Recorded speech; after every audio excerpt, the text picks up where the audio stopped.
So hello, welcome back to another off-the-shelf returning series, something we're getting actually pretty far into, considering that we read Bakuman, volumes 9, 10, 11, and 12. Man, that means we're like halfway through the series now. So how you feeling? Oh, it's great. I love it still.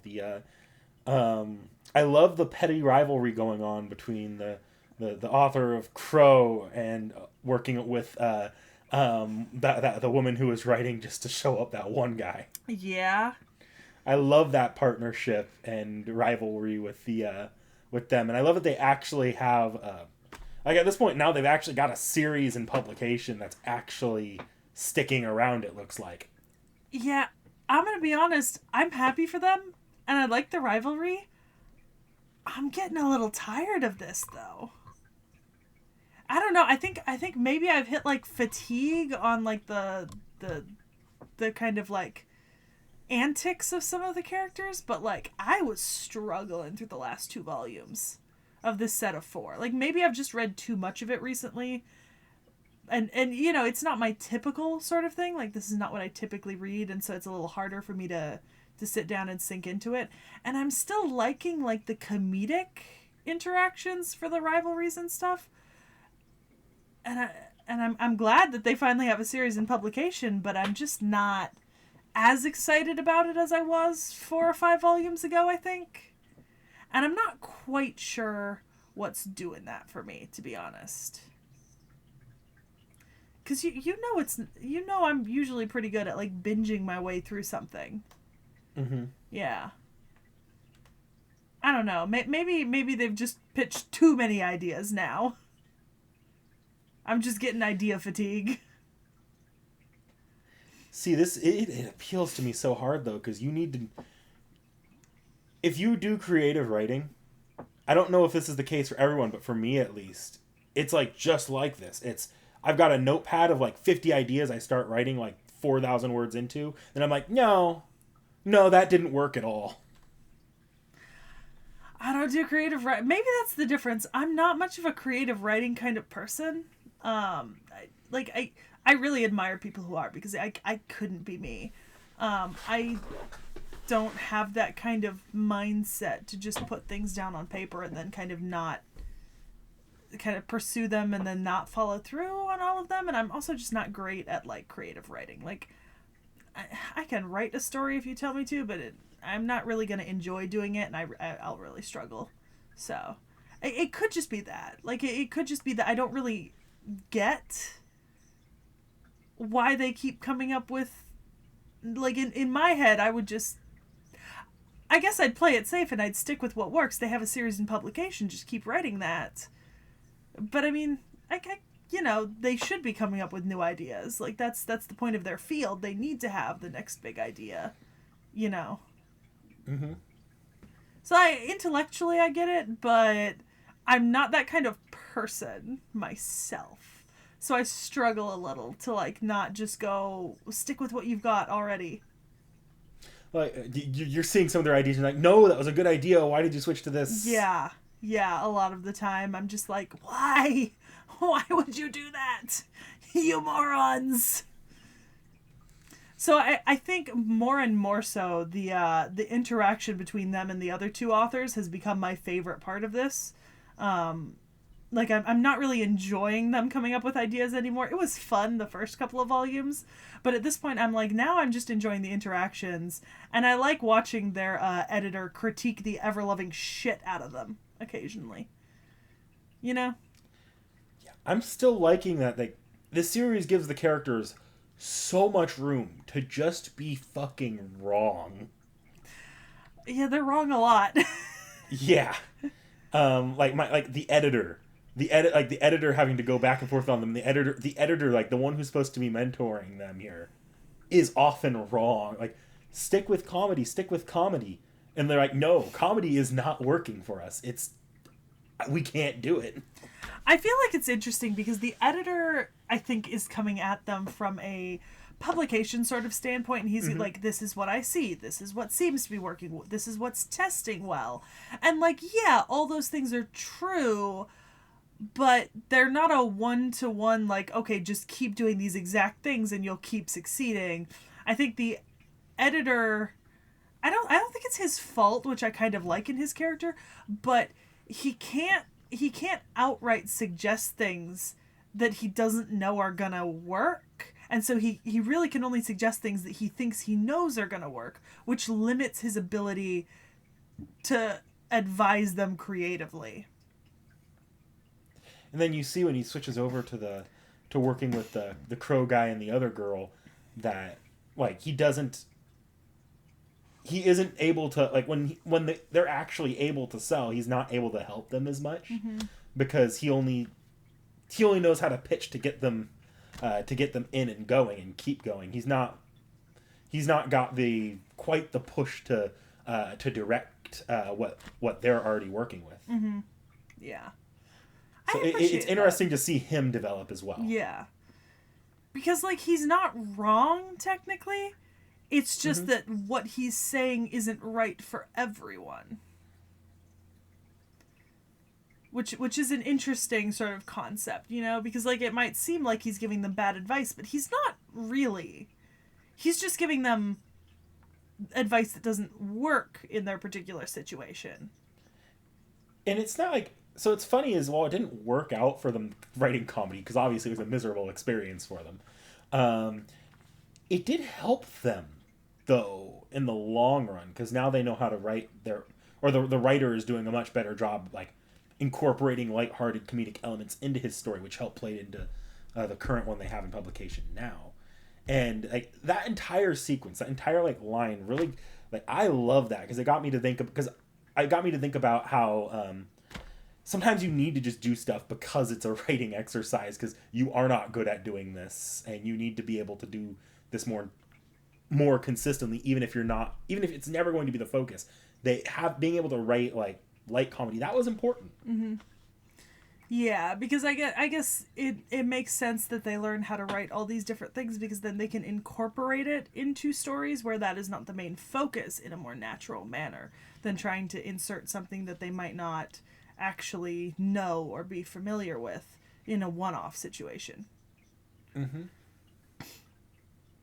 I think I'm just learning more about the creative process and like reading this than anything else, because it's just really fascinating to me. But once again, I'm starting to lose interest a little.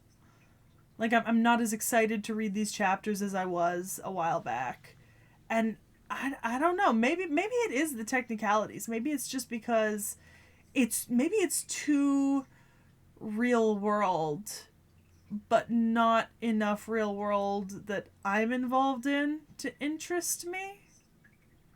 Does that make sense? Yeah. Like, I could absolutely see that anyone who writes would love this, right? Because it's a perfect description of their struggles and their successes and like what they're being told and what they're going through. But as someone who isn't a writer, this is not something I have to deal with, and this is not how I pitch things.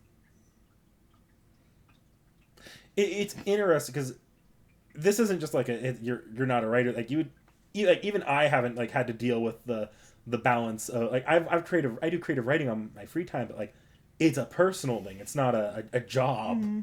So like they also have to balance the money side of it as well, which they do with a couple of their one, which they have a little bit of a mini conversation about that with some of their assistants, which I also appreciate. Like, you could write all you want about the stuff you enjoy and express yourself artistically. That's not going to make you money. Yeah. You do have to pay attention to trends. You do have to occasionally buckle down to the battle manga and the humor. I mean, that part I totally get. Doing what you love doesn't always make you money. Totally understand that part. But yeah, I don't know. I think it's interesting. I'm glad we're halfway through. And I'm very curious on what note this will end. Because we are well past any point that I had read previously. So I am interested in the ending at this point. Because, like, it can't just be that they're successful mangaka. That can't be the ending. There's got to be What's some interesting, caveats. arguably they already are. They haven't reached their goal because their goal was an anime, and that's not happening with this current series. Yeah. Which I also appreciate that aspect. It's like, no, the parent pushback would be way too high on this. No one's willing to take it. Well, Which more and more proves to not be true with anime. I was gonna say, isn't there an anime upcoming in a season or two, literally about an anime panel artist? Yes, yeah. Actually, I don't know if it's upcoming in a season or two, but I know they existed. It might be upcoming though. Yeah, because I started seeing articles about it, like literally about somebody working in, like it's not even based on a manga apparently. It's just I don't know. Out. I don't know which one's coming out soon, but I know Keep Your Hands Off Izo-kun or something like that. It's something. Keep Your Hands Off something with an I as the first thing. That one was a big one a while back. That was about like these animators trying to make their dream come true. And Magical Girl Ore had that episode about behind the scenes in the animation industry. Another reason why I'm probably clicking here is because I really, really, really love industry pieces. Yeah, that's fair. You know what? Sometimes you know what their editor working with the other two people reminded me of? Whenever Shigeru's editor comes after him in Fruits Basket, he's like, I just need a chapter, please. Just give me the next section. Don't write a totally new book. Just give me the book. It reminded me a little bit of that. Maybe not those two. You know who does remind me of that? What? You know that person who's like, I'm gonna quit. And then he gets tricked into signing a contract or bribed to continue. Oh yeah, 100%. That's the one. Okay. The baller move, like the one that was like, oh, they're assholes with those two, was the crossover when they published the crossover, and I'm like, oh man, that was mean. But it was funny. It was hilarious.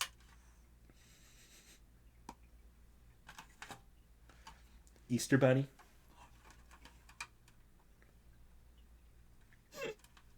I haven't gotten mine yet. I'm probably going to get 2 or 3 this year. I bought them for myself.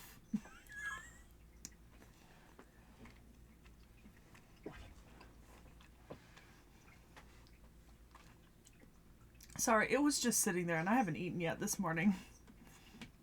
It was so tempting. For once, I can't say me neither. I actually had some Jamba Juice this morning, but that was Oh, Jamba's so expensive. I needed a treat for what I found this morning. Oh, yeah, I could see that. Yeah. I don't know. If it makes you feel better, Peachy's still fat. Peachy's always fat, and the world is made up of a lot of water, and the sky is blue. When Peachy's not fat, something will be wrong. That's when I know the end of times will be here. That's fair. That's very fair. Well, do you have anything more to say about Bakuman volumes 9 through 12? Not really. I'm still liking it, but I can see why you might be dipping a little bit here.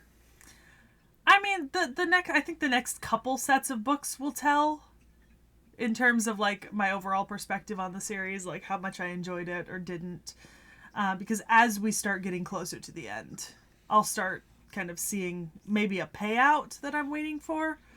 But I swear to fucking God, if this ends without any sort of payout, the realism of it is gonna make me scream. You know what? You know what's kind of funny? I don't know how much of it made it into the previous episode, but I distinctly remember in the previous episode we had a big argument about whether or not they should be switching ideas like this. Yeah. And then it's interesting to see that become an actual sticking. Like, I'm not trying to reignite that, by the way, but it's interesting to see that become an actual sticking point in our perspectives on the series. Yeah. Yeah, because I'm just like, why? Why are they creating? I think that was my take on the last set. Maybe not. I actually can't remember. I'm pretty sure it was, but at the time, I think your thought was they're doing something wrong and this is part of the story. Yeah, that might have been it. Yeah. Like I said, the next, because we are so close to the end at this point. Like I said, we're like halfway through. We have three sets of books left before we finish the series, because I think it's got 24 or 25 volumes. Mm-hmm. So we're not far off the end. Well, okay, no, we're like halfway from the end. It's not. I can actually tell just looking at the app here that I've been reading on. Yeah, no, because it's either 24 or 25 volumes, I think. Hang on, I can have this figured out in 20 seconds. So can I. Bakuman. We are at chapter... There are 20 volumes.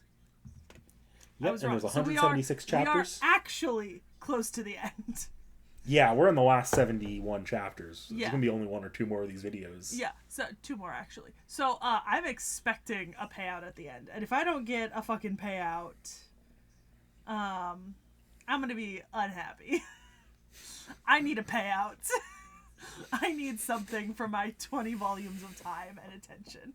That's my opinion. But yeah. That's all I've got, I think. Yeah, that's fine. So we'll be back next time. Not with Bakuman, obviously, immediately, but we'll finish it up pretty quick, I'm sure. Rather than let it sit. Might as well just I don't finish even know what's next time. Our next time could be something we recorded 5 weeks ago. Yeah, I'm gonna be honest, I'm being completely random in how I put these up and how I edit and publish them. They genuinely go up when I remember that they exist. So, yeah. Like, comment, subscribe, everybody. Say hi to past me for me, please.